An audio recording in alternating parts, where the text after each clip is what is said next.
첫사람 아담 이래 인간이 놓인 운명이 무엇일까요? 여러 가지가 있겠죠. 근데 그 가운데 가장 중요한 것은 소외와 결핍입니다. 소외와 결핍. 자, 당장 선악 열매를 따먹은 아담은 내가 하나님의 소리를 듣고 내가 벗었으므로 두려워하여 숨었나이다라는 소외에 빠집니다. 소외에. 이뿐 아니라 에덴의 동쪽이라는 하나님을 구하면서도 하나님을 찾지 못하는 자리로 추방되는 근본적 소외가 운명이 됩니다. 자, 하나님과의 소외만이 아니라 그러다 보니 아내 하와 처음 만났을 때는 이는 내 뼈 중에 뼈요 살 중에 살이라는 일치와 감탄이었습니다. 그러나 당신께서 저와 함께 살라고 주신 이 여자가 그 나무 열매를 주기에 제가 먹었습니다라는 비난과 함께 서로에 대한 소외로 관계가 전락합니다. 그게 죄의 현실입니다. 죄는 관념적인 것이 아닙니다. 소외가 발생합니다. 소외는 소외로 끝나지 않습니다. 결핍이 또 운명이 됩니다. 너무 오해가 많은 구절인데 목사들이 잘못 전한 내용이 있어서 오해가 많더라고요. 해석은 하지 못합니다. 자, 이렇게 말씀하시죠. 여자에게 이르시되 내가 내게 임신하는 고통을 크게 더하리니 내가 수고하고 자식을 낳을 것이며 너는 남편을 원하고 남편은 너를 다스릴 것이나 하시고 아담에게 이르시되 내가 내 아내의 말을 듣고 내가 내게 먹지 말라 한 나무의 열매를 먹었은즉 땅은 너로 말미암아 저주를 받고 너는 내 평생에 수고하여야 그 소산을 먹으리라. 땅이 내게 가시덤불과 엉겅퀴를 낼 것이라. 내가 먹을 것은 밭의 채소인즉 내가 흙으로 돌아갈 때까지 얼굴에 땀을 흘려야 먹을 것을 먹으리니 내가 그것에서 취함을 입었습니다. 너는 흙이니 흙으로 돌아갈 것이니라. 이렇게 말씀하시는데 인간의 삶은 열심히 성실하게 살 수밖에 없다는 거예요. 그러나 근본적으로는 결핍이 상존하는 삶을 사는 운명이 있다. 이제 이렇게 성경은 시작부터 얘기를 합니다. 성경은 소외와 결핍이 인간의 기본값, 디폴트라고 얘기합니다. 여러분이 이런 내용에 대해서 어떻게 이해를 하실지 모르겠습니다. 사실 이 소외와 결핍은요 강력합니다. 아주 강력합니다. 어떤 강한 것도 무력화시키는 것이 소외와 결핍입니다. 제 부친이 좀 편찮으세요. 근데 제 부친은 아주 강하신 분입니다. 강하신 분입니다. 아니, 강한 것보다 더 강한 것은 제 생각에 필사적인 것이 사실은 강한 것보다 더 강합니다. 근데 저희 부친이 그러십니다. 근데 현재는 타인에게 자신을 맡길 수밖에 없는, 그래서 제 부친에게 제가 생각할 때 인생의 가장 깊은 소외와 결핍의 때를 지나가고 있다. 저는 그렇게 여기고 있습니다. 물론 이렇게 말씀드리면 신앙이 깊으면 뭐 괜찮지 않습니까? 뭐 그렇게 생각할 수 있습니다. 물론 그렇습니다. 성경은 이미 신자의 운명을 하나님의 나라의 풍성함 속에 있다고 약속을 하고 있습니다. 자, 그러나 아무리 신앙이 신실하고 똑똑하고 괜찮다고 해도 실존적으로는 소외와 결핍이 떠날 수가 없습니다. 여러분이 절대 오해하시면 안 됩니다. 제 어린 시절 모교의 부목사님께서 2주 전에 쓰러지셨어요. 그 목사님 원래 고등학교 교사였습니다. 제가 교육전도사 할 때도 부목사님이셨고, 목사가 꿈이어서 안정적인 교사직을 그만두고 목사가 되셨는데 성격이 대쪽이었습니다. 저는 그런 분들 좋아합니다. 올고전 분들 좋아합니다. 헛소리 하는 사람 싫어합니다. 성격이 좀 별나서 그런지 모르지만 아주 올고전 분이었습니다. 그러나 현실적으로는 평생 동안 목회가 좁고 험한 길을 가셨습니다. 그런 현실에서 딸깍바리처럼 꼬장꼬장하게 목회를 하시고 지난 2023년 12월 말에 한 조그만 시골 교회에서 은퇴를 하셨습니다.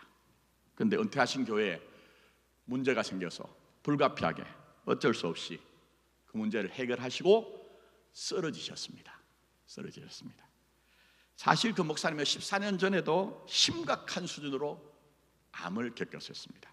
간도 수술을 하셨어요. 그러나 지금 현재 가장 힘든 때를 지나가고 계시거든요. 제가 이 말씀을 드리는 것은 제 설교 방식은 한번 웃자는 것도 아니고 후련하자는 것도 아니에요. 삶의 현실에 적용해야 되는 복음의 원리가 무엇인가를 설명하다 보니 오늘도 현실적인 얘기를 해야 되는데요. 인간적으로는 누구보다 더 진실하게 사셨으면 대단한 보상이 있어야 될 것 같은데 그렇지만은 않더라는 거예요. 여러분, 우리 삶의 현실이 그렇지 않습니까? 그래서 베드로 사도는 직설적으로 사랑하는 자들아, 너희를 연단하려고 오는 불시험을 이상한 일 당한 같이 이상히 여기지 말라, 그렇게 당부를 하신 겁니다. 자, 그렇다면 이런 소외와 결핍이 우리의 현실인데 그 현실을 살면서 예수님을 따르는 우리들에게 예수님은 어떤 분이냐 하는 거예요. 과연 예수님은 어떤 분이냐 하는 거예요. 이를 알아야 소외와 결핍의 현실을 극복하며 딛고 일어나 우리가 걸어갈 수 있겠죠. 건너갈 수가 있을 겁니다. 오늘 설교 결론입니다. 예수님은 소외와 결핍의 현실을 사는 우리를 불쌍히 여기셔서 가야 할 길을 가도록 하시는 분입니다. 소외와 결핍의 현실을 사는 우리 안에 들어와서 우리를 불쌍히 여겨 그 소외와 결핍을 딛고 일어나 가야 될 길을 가게 하시는 분이 바로 예수님입니다. 우리가 그분을 믿고 따르는 겁니다. 자, 그래서 방금 말씀드린 설교 결론, 메인 아이디어가 담긴 32절 말씀 다시 한번 보십시오. 32절입니다. 예수께서 제자를 불러이시되 내가 무리를 어떻게 하신다고 하시죠? 불쌍히 여기노라. 불쌍히 여기노라. 그들이 나와 함께 있은지 이미 사흘인데 먹을 것이 없도다. 길에서 기진할까 하여 굶겨 보내지 못하겠노라. 굶주린 무리들을 불쌍히 여겨 먹을 것을 주셔서 가야 할 길을 가도록 하신다, 이렇게 말씀하는데 여러분에게 동일한 역사로 역사하시는 주님이 오늘도 여전히 역사를 그렇게 하십니다. 무엇보다 여기서 불쌍히 여기노라는 말은요, 스프랑크 이조마이라는 동사예요. 근데 이 말은 원래 창자를 뜻하는 스프랑크논이라는 말에서 왔습니다. 그러니까 우리로 쉽게 얘기를 하자면 이 불쌍히 여긴다는 것을 예수님의 심정으로 얘기를 드리면 여러분을 위해서 애간장 끊는다는 거예요. 애간장을 끓고 있다. 내 속이 너 때문에 녹고 있다. 이런 얘기입니다, 여러분. 이런 얘기. 이 마음이 어떤 마음일까? 저는 청년 시절 학교 생활에다가 교회에서는 교육 전도사였지만 담임 목사님이 박수무당 출신에서 회심하신 분이었습니다. 강렬한 감정이 있다 보니 전국을 부흥 강사를 다니셨습니다. 이 양반이 여런이 월요일부터 목요일까지 전국 부흥회를 다녔는데 갓 20살 지난 교육 전사에게, 원래는 전임이 있었는데 맡겨보니까 다 하거든요. 전임 전도사님을 교육자를 내보내고 교회를 저한테 맡겼습니다. 많이 교육 전도사지 사실은 전임 사역자로, 또 밖에서는 선교단체 활동을 하느라 눈코 뜰 새 없이 그렇게 살았습니다. 그러다 보니 늘 피곤해 절어 있었어요. 아침에 겨우겨우 눈을 뜨고 일어나서 급하게 나가려고 하면 저희 모친께서, 어머니께서 바지가랭이 잡는 것처럼 자꾸는 얘야, 한 숟가락이라도 먹고 가라. 한 숟가락이라도 먹고 가라. 그래야 할 일을 할 수 있다. 그렇게 했던 기억이 있습니다. 오래전 일이죠. 바로 그 마음, 자식 키우는 부모가 된 후에야 지금 생각하면 콧날이 콧마루가 시큰하도록 고마운 마음이죠. 바로 여러분을 향한 예수님 마음이 그렇습니다. 예수님 마음이. 이걸 여러분이 아셔야 됩니다. 무엇보다 애간장 놓는 예수님의 마음은 철저한 소외와 결핍과 연관이 되었습니다. 많은 분들이 14장에 이미 나온 오병이어 사건을 잘 아세요. 본문의 사건은 잘 모르시더라고요. 또 아셔도 오병이어 사건이나 오늘 본문의 사건이나 그것이 아니냐 이렇게 여기는 분도 계십니다. 그렇지 않습니다. 성경은 허투루 기록된 내용이 아무것도 없습니다. 이 사건의 의미를 제대로 알기 위해서는요, 이 두 사건의 차이를 비교해 봐야 되거든요. 근데 오늘 다 짚지 못합니다. 다만 중요한 한 가지만 보려고 하는데 대상이 다릅니다. 뭐가 다르다고요? 대상이 다릅니다. 자, 그러니까 오병이어 사건은요, 대상이 유대 사람들입니다. 유월절을 지키기 위해 예루살렘으로 올라가던 순례자들이 예수님이 계신 갈릴리 베세다 들판으로 온 것이에요. 그렇게 예수님을 찾아온 무리들이 하루 해를 같이 있으면서 하나님 나라 표적으로 오병이어의 기적을 경험한 것입니다. 반면 본문의 대상은 누굴까요? 이방 사람들입니다. 자, 본문 사건과 연계된 시작이 되는 15장 21절 한번 보세요. 15장 21절. 예수께서 거기서 나가사 어디로 가시죠? 두로와 맞습니까? 제가 잘못 타이핑을 했나? 두로와 시돈 지방이죠. 하나를 빼먹었네요, 제가. 두로와 시돈 지방으로 들어가시니라고 해서, 두로와 시돈은 지금으로 얘기하면 어디냐면 레바논 땅입니다. 레바논 땅. 당시 두로와 시돈을 비롯한 데카폴리스, 데가볼리라고 성경에 나오죠. 이 지역은 헬라 혈통을 가진 사람들이 거주하던 곳입니다. 근데 그곳에 예수님 가셨어요. 그곳에 가셨을 뿐만 아니라 상당 시간을 이방인 지역에 계셨던 것 같습니다. 자, 이를 알 수 있는 것이 35절입니다. 자, 오늘 본문 읽은 35절. 예수께서 무리에게 명하사 어디에 앉게 하시죠? 땅에 앉게 하셨다 얘기합니다. 땅에 앉았다는 것은요, 다른 말로 하면요, 땅의 풀들이 다 말랐다는 얘기입니다. 여러분, 이스라엘은 우리와 다르죠? 계절이 건기와 우기, 우기와 건기로 나눕니다. 그래서 요한복음에 보시면 오병이어의 사건에 대해서 요한이 보고를 할 때에 그곳에 잔디가 많았더라 이렇게 얘기합니다. 무슨 얘기입니까? 오병이어 사건은 우기 때였다는 거예요. 우기 때였다는 겁니다. 자, 그러나 이 사건은 본문을 포함해 가지고 예수님께서 이방 지역에 계신 것이 짧게는 우기에서 건기로 바뀌는 때나 길게는 건기 동안 몇 개월을 이방인 지역에서 머무르셨다는 것을 얘기하고 있다는 것입니다. 물론 성경을 이렇게 추적을 하고 탐색을 하면 이건 뭘 이렇게 복잡하게 하냐, 무슨 의미가 있냐, 뭘 중요한 것이 있길래 이런 의문을 가질 수 있습니다.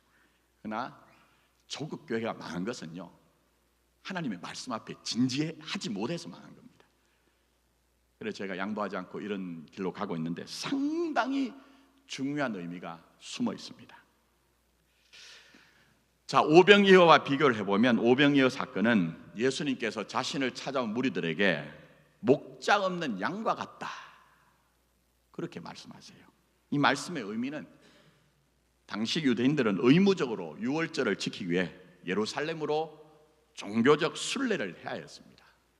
그러나 당시가 아시죠? 예루살렘에 올라가도 성전을 장악하고 자신의 이속만 챙기고 있던 제사장들, 사두개인들, 이들과 대척점에 서서 사사건건 대립하며 율법을 외치던 바리새인, 그러나 그들도 정작 자신의 이속만을 챙기던 그런 무리들이었습니다. 별다를 것이 없었다니까요. 그러니 오늘날 교회에 실망해서 예수를 믿으나 나는 교회를 다니지 않는다고 하는 사람들이 점점 하는 것처럼 예루살렘에 올라가도 또 실망할 것이 분명한 거예요. 또 실망할 것이. 그래서 여기 있는 무리들은 베세다에 계신 예수님께로 모여든 것입니다. 자, 그러나 두로와 시돈을 포함한 데카폴리스는 말씀드린 대로 유대인들은 통행조차 꺼리던 이방인 지역입니다. 이방인 지역입니다. 당시 유대인들은 이방인을 부정한 동물인 개 취급을 했습니다. 그게 바로 오늘 본문 앞에 나오는 사건의 가나안 여인 소로보니게인의 딸, 귀신 들린 딸을 고치는 사건에 그것이 보여지고 있습니다. 그래서 유대인들이 이방인 지역에 혹시라도 어쩔 수 없이 다녀오면요, 신발에서 먼지를 떨 정도로 혐오했거든요. 그러나 예수님은 바꿔버리죠. 이방인들이 더러운 자가 아니라는 것을. 그죠? 그런 이방인을 예수님은 찾아가신 겁니다. 잘 기억하셔야 합니다. 찾아오라는 것이 아니라 찾아가신 거예요. 찾아가신 겁니다. 그렇게 찾아가 있어서 귀신 들린 이방 여인의 딸을 고쳐주시고, 자, 읽지 않은 30절 31절 보십시오. 큰 무리가 다리 저는 사람과 장인과 맹인과 말 못하는 사람과 기타 여럿을 데리고 와서 예수의 발 앞에 앉힘에 고쳐주시고 말 못하는 사람이 말하고 장애인이 온전하게 되고 다리 저는 사람이 걸으며 맹인이 보는 것을 무리가 보고 놀랍게 여겨 이스라엘 하나님께 영광을 돌리니라고 해서 그렇게 소외된 이방인이 살던 지역에서 더 철저하게 소외와 결핍이 운명이 되어 살던 사람들 고쳐주심으로 이스라엘 하나님은 이스라엘의 하나님만이 아니라는 것을 알게 하여 하나님께 영광을 돌리게 하십니다. 자, 그런데 여기서 중요한 게 있죠. 이스라엘이란 말이 중요합니다. 이스라엘이란 말의 연원이 어디입니까? 하나님과 씨름한 야곱에게 너의 이름은 야곱이 아니라 이스라엘을 하죠. 근데 그 이름의 뜻이 뭡니까? 하나님과 겨루어 이겼다는 거예요. 근데 생각해 보십시오. 야곱이 하나님하고 씨름해서 이기겠습니까? 말도 안 되는 얘기죠. 그럼 마치 아이들이 어린 시절 아빠가 아이들과 씨름하고 싸움하면서 일부러 져주죠. 아이쿠 내가 졌다. 하나님이 그렇게 하신 거예요. 져주신 겁니다. 그렇게 하신 것은 육신의 아빠가 아이에게 져줌으로 아이에게 앞으로 어떤 일이 있어도 나와 씨름하듯이 씨름하며 살라는 당사자도 모를 깊은 의의와 철학이 그 안에 있습니다. 저는 그렇게 생각합니다. 너 지금 씨름하는 것처럼 앞으로 어떤 문제가 있어도 나와 씨름하는 것처럼 한번 살아봐라. 그리고 아빠를 이겼다는 그 뿌듯함, 자부심, 그거 대단한 성취감 아니겠습니까? 그거 가지고 네가 앞으로 살아라. 그런 마음이 숨어 있는 겁니다. 그래서 오늘 본문에 나온 이 사건의 전부는 우리의 소외와 결핍 안에 들어와서 거기에 주눅들지 말고 씨름하듯이 네가 그 소외와 결핍을 뚫고 일어나 보라는, 내가 너를 정말 애간장 놓는 사랑으로, 그 사랑으로 함께하니 네가 딛고 일어나 보라는 그런 내용이 여기에 담겨져 있는 것입니다. 무엇보다 참 오늘 본문의 말씀이 귀한 게요, 오병이어 사건 여러분 아시죠? 제자리 나와서 얘기하잖아요. 이들 지금 굶주리고 있습니다. 근데 32절 한번 보십시오. 자, 32절 예수께서 제자들을 불러 이르시되 라고 해서 제자들이 예수님께 보고하거나 심지어 굶주린 사람들이 예수님께 요청한 것이 아닙니다. 아닙니다. 저는 이 말씀 너무너무 좋습니다. 왜 좋은지 아십니까? 이 안에 복음이 있기 때문에 그렇습니다. 복음이. 그동안 제가 조국 교회에서 배운 신앙은 뭐 저도 그렇게 전했지만 내가 예수님을 찾아야 한다는 것이었습니다. 물론 틀린 건 아니에요. 맞는 얘기입니다. 그렇죠? 그러나 오늘 본문의 배경이 되는 이방 지역에 살던 이들이 하나님의 은혜조차 거부된 것처럼 우리도 철저한 소외와 결핍의 삶을 살다 보면 예수님을 찾고자 하나 찾을 것이 쉽지 않은 때가 분명히 있습니다. 그렇지 않습니까, 여러분? 너무 철저한 소외와 결핍을 경험하면 마음으로는 정말 하나님을, 예수님을 찾고 싶으나 찾는 것이 쉽지 않을 때가 있습니다. 이 실존을 어떻게 설명할까 하다가, 물론 적절한 건 아니에요.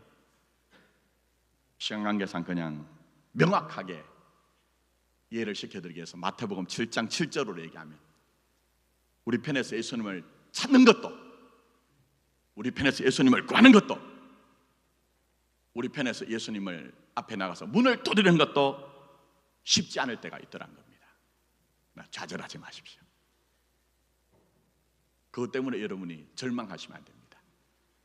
왜 그렇습니까? 근본적으로는 로마서 8장 26절, 이와 같이 성령도 우리의 연약함을 도우시나니 우리는 마땅히 기도할 바를 알지 못하나 오직 성령이 말할 수 없는 탄식으로 우리를 위하여 친히 간구하시느니라가 신자의 운명이기 때문에 그렇습니다. 구하고 찾고 문을 두드리는 것이 분명하지만 살다 보면 구하는 것도 찾는 것도 문을 두드리는 것도 쉽지 않은데, 그렇게 하지 않는다고 해서 내치는 그런 하나님이 아니라는 거예요. 못났다고 해서 비난하고 정죄하고 너 나 꼴 보고 살지 말자 이렇게 하는 예수님이 아니란 겁니다.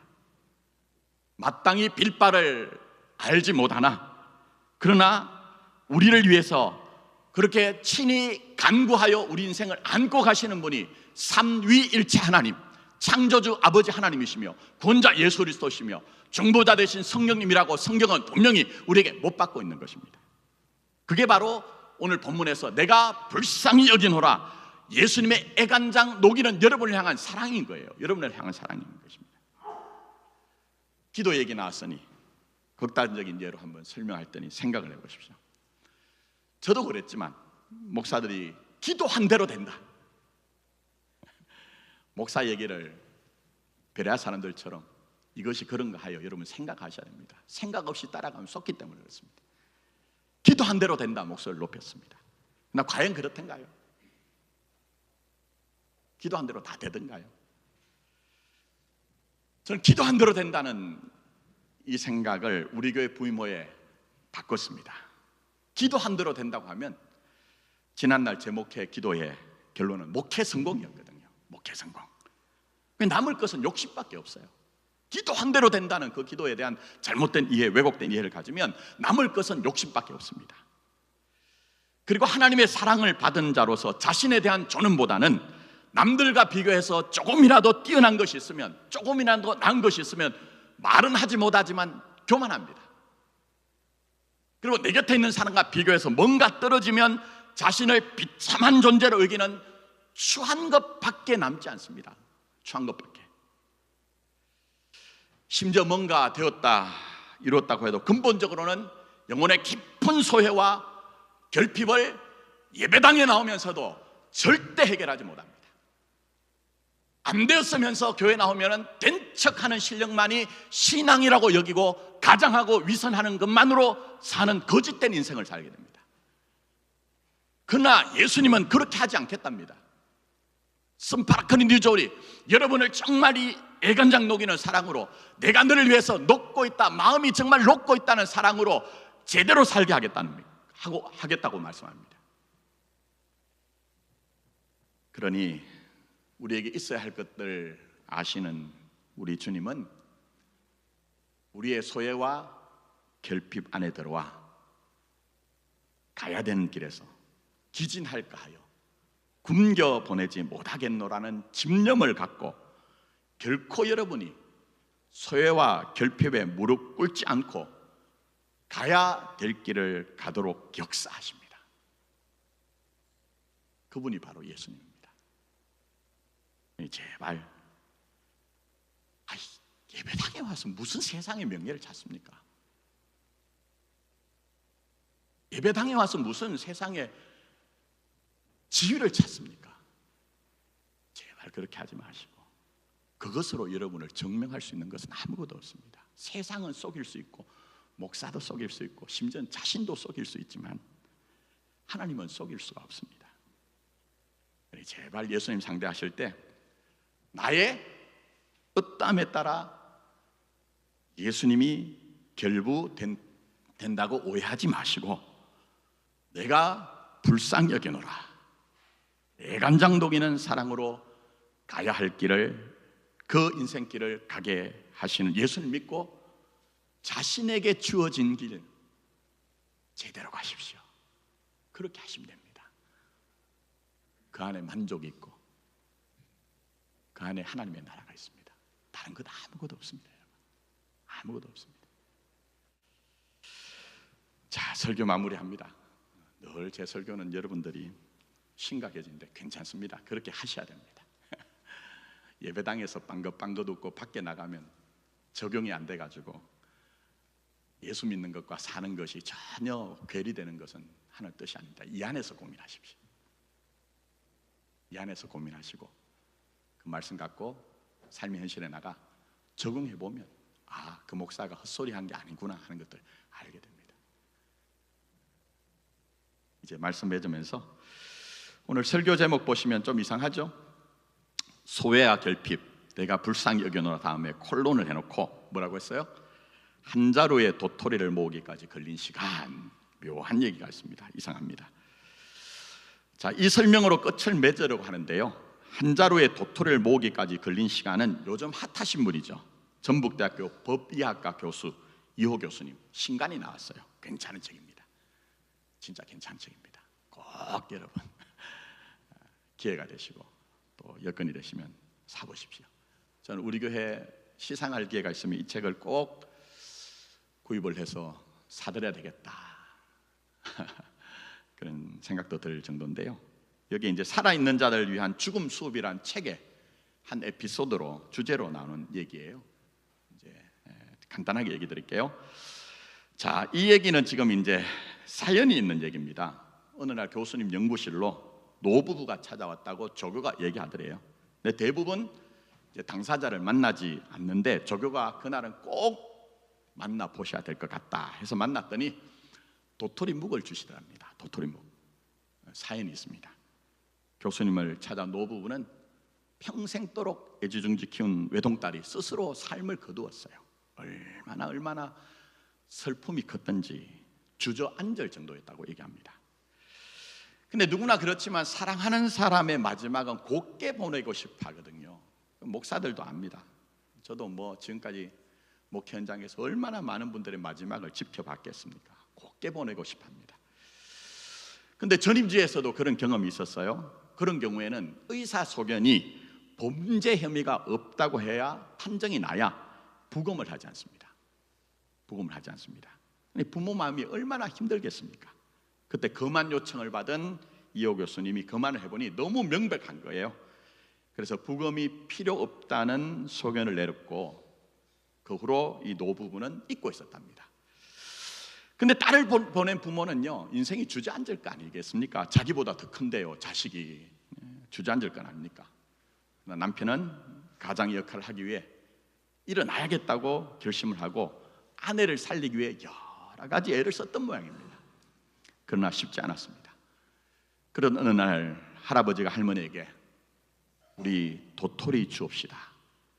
그 도토리로 묵을 써서 우리 딸 부검하지 않고 곱게 몰아주신 그 선생님께 가져다 드립시다 라고 그렇게 제의를 했다고 얘기를 해요. 참 다행스럽게 할머니는 할아버지를 그때 따라가서 근 2년 동안을 산을 올라 직접 준 도토리 주워서 묵을 써서 가져왔더랍니다. 한 인생에는 수많은 사연이 있습니다. 함부로 남을 대하지 마십시오. 그게 신앙 정신입니다.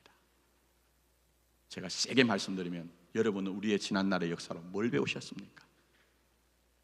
하나님은 세상보다 세계보다 더 큰 영혼을 함부로 대하면 가만히 있지 않는다. 그거 배우시지 않았습니까? 그래서 두 분이 이제 그렇게 2년 동안 도토리를 모아서 묵을 써왔습니다. 그 2년의 시간이 뭘까? 저는 도토리를 준 그 2년의 시간은 확확 하고 올라오는 고통과 아픔의 시간이면서 그것을 이겨낸 시간이 되어 다시 두 노부부가 살게 되었다고 저는 그렇게 생각합니다. 근데 제가 여기 생각하는 건 이겁니다. 정작 당사자인 이호 교수님은 자신은 생각도 못할 정도로 응당하신 일이에요. 응당하신 일이에요. 그러나 자식 잃은 부모의 그분 굉장히 따뜻한 분입니다. 저는 이 시대에 그런 분, 물론 교회를 다니느냐는 몰라요. 그런데 제가 알기로는 그분이 캐톨릭 신자예요. 캐톨릭 신자. 근데 자신이 만난 사람에게 인간의 도리를 갖고 인격을 갖고 진심을 갖고 대하셨기에 우리 도토리를 줍시다. 그 도토리로 묵을 써서 우리 딸 부검하지 않고 곱게 보내주신 그 선생님께 가져다 드립시다 라는 노부부를 살린 일이 발생이 되었다는 겁니다. 무슨 얘기입니까? 누구나 다 도토리 주어야만 하는 사연이 없을 수 없습니다. 다 그렇죠? 제가 요즘 목장 신방 하는데 시간이 상당히 소요가 됩니다. 얘기하다 보면 본물 터져 나오듯이 인생 사연 얘기합니다. 누구나 다 도토리 줍는 시간이 있다는 겁니다. 그런데 예수님은 불쌍히 여기십니다. 스팡크니조마이 애간장 녹는 사랑으로 불쌍히 여기셔서 남들이 뭐라고 해도 도토리 줄 시간과 가정을 허락하십니다. 그러니 때로 주저앉아도 괜찮습니다. 여러분, 목사들이 교회에서 하는 얘기 늘 이를 악물고 주저앉지 말라고 하죠. 예수님은 그렇게 여러분을 대하지 않습니다. 주저앉아도 괜찮습니다. 못난 여러분 자신의 모습에 절망하고 눈물 흘려도 괜찮습니다. 다만 여러분들이 스스로 소요와 결핍을 뚫고 일어날 때까지 여러분 자신을 포기하지 마십시오. 왜요? 애간장 녹이며 여러분을 사랑하시는 예수님이 계시니 스스로 자신을 포기하지 마시라는 겁니다. 그게 신앙입니다. 히브리서 5장 7절에 그는 육체에 계실 때 자기를 죽음에서 능히 구하실 이에게 심한 통곡과 눈물로 간구와 손을 올려드렸고 그의 경외하심을 인하여 들으심을 얻었느니라고. 우리 주와 그리스도가 되시는 예수님이 바로 그런 분이었기 때문에 자책도 마시고 여러분을 정죄하지도 마시고 여러분에게 애간장 녹는 예수님 사랑 꼭 붙들고 소유와 결핍을 뚫고 가야 될 길을 갈 때까지 여러분 자신을 견디기도 하시고 현실을 견디기도 하시고, 그래서 일어나 제대로 자기 삶을 살아내는 여러분 되시기를 예수님의 이름으로 축복합니다. 기도하겠습니다.